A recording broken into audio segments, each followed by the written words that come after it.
So last night, President Cyril Ramaphosa announced that alcohol will be banned with immediate effect. We get your reaction on that rebanning of alcohol. I'm joined by the Southern African Alcohol Policy Alliance Director, Maurice Smithers. Thank you very much for your time. Your initial reaction when you heard the President's announcement last night?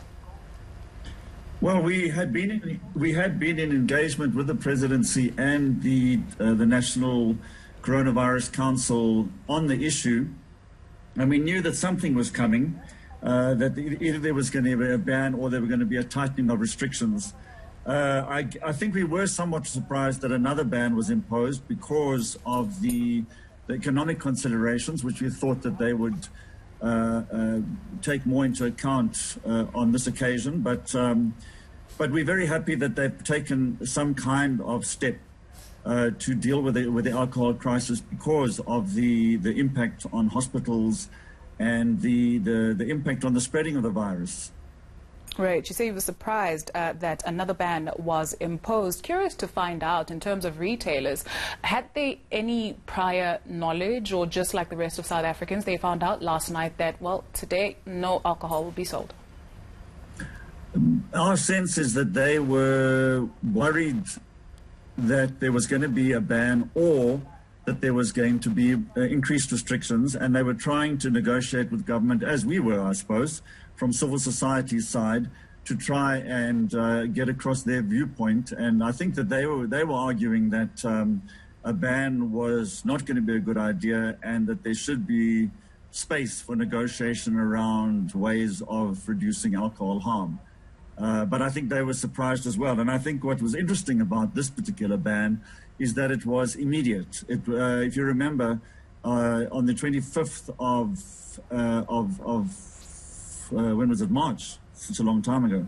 On the 25th of March, when the original ban was announced, there was at least a day that people had to prepare for it. And of course, people went and stockpiled and so on.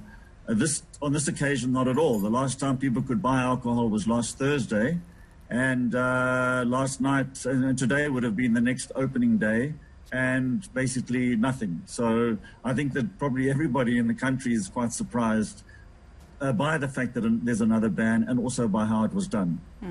The lifting of the ban, many called for it because of economic reasons. What trends did we see as the ban was lifted for the few weeks, in terms of what that did for the industry, outside of the strain that it put on the healthcare system? Well, it's hard for us to tell. I mean, we're not in the industry, so we're not quite sure what exactly the impact was on the industry. Obviously, it would have brought some money to the industry, particularly because the under level 3, although on consumption was not allowed, i.e. pubs, restaurants, taverns and so on, where people would go and drink on site, although that wasn't allowed, what was allowed was for all outlets that had a license, regardless of whether it was on consumption or off consumption, were then permitted to sell alcohol. So basically what this has meant is that we're back to square one, which was, or to square one of the initial lockdown, where nobody is able to distribute alcohol at all for the foreseeable future, and one doesn't know what that time lag is going to be. Maurice Smithers is from the Southern African Alcohol Policy Alliance, and he's the director there. Thank you very much for your time this afternoon.